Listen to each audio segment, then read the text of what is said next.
हंस और हंस ऐसे फिर मैं भी बैठ के पढ़ूँ क्या? ढंग से बैठना सीखो। तो मेरे को यूँ बैठ के पढ़ना चाहिए। ऐसा नहीं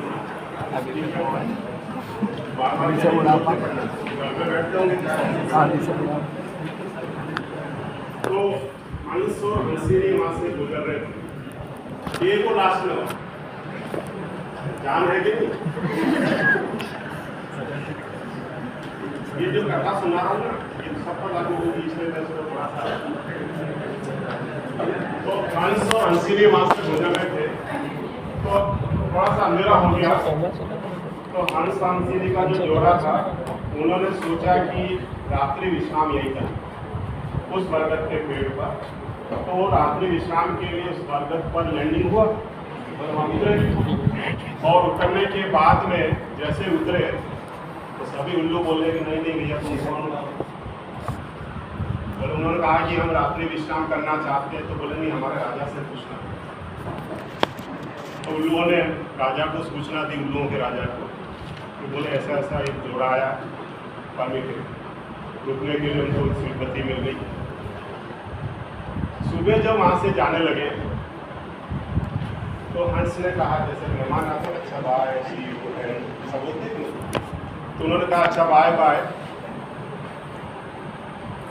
तो जब वो जाने लगे तो सब उल्लू बोले कि भैया हंस तुम जाओ, ये इस हंसीनी को कहाँ ले जाओ?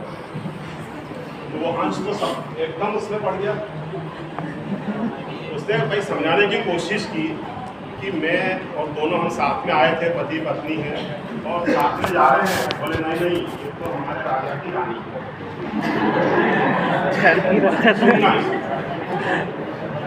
तो हंस बड़ा परेशान हो गया।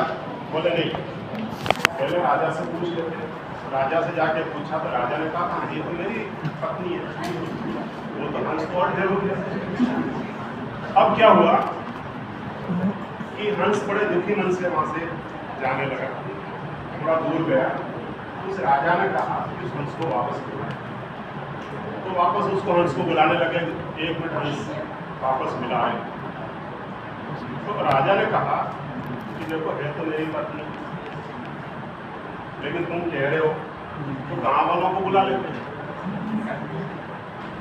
तो गांव वालों को बुलाया और गांव वालों से पूछा कि बताओ ये जो हंसीनी है, ये हंस की पत्नी है कि मेरी पत्नी?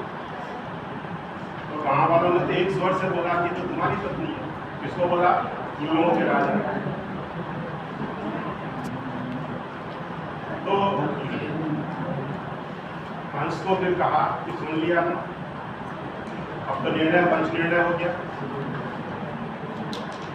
अब तुम जाओ। गाँव वालों ने भी कह दिया जब पंच निर्णय होता है तो पंचों की बात मानना पड़ती है। तो पंच निर्णय हो गया। तब हंस तो बिल्कुल ही दुखी होके वहाँ से जाने लगा। फिर थोड़ा दूर गया, फिर बुलाया हंस को वापस बुला।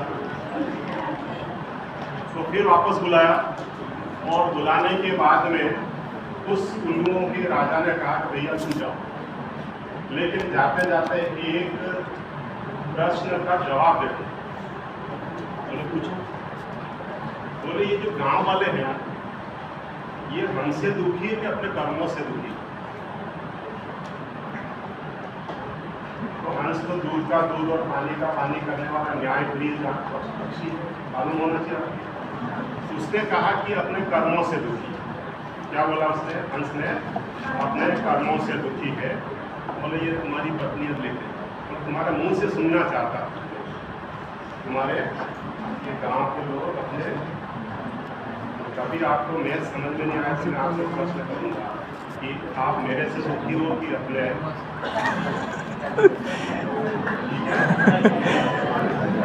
आपको ध्यान देना ये पंचतंत्र में आप पढ़ते नहीं है। मोबाइल को पंचतंत्र की जो कहानियाँ होती हैं वो नैतिक शिक्षा वाली होती है और नैतिक शिक्षा वाली कहानियाँ हमको सुनना चाहिए।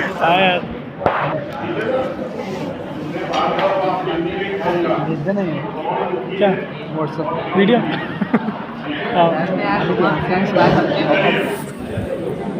नंबर 11 हाँ यार आशीष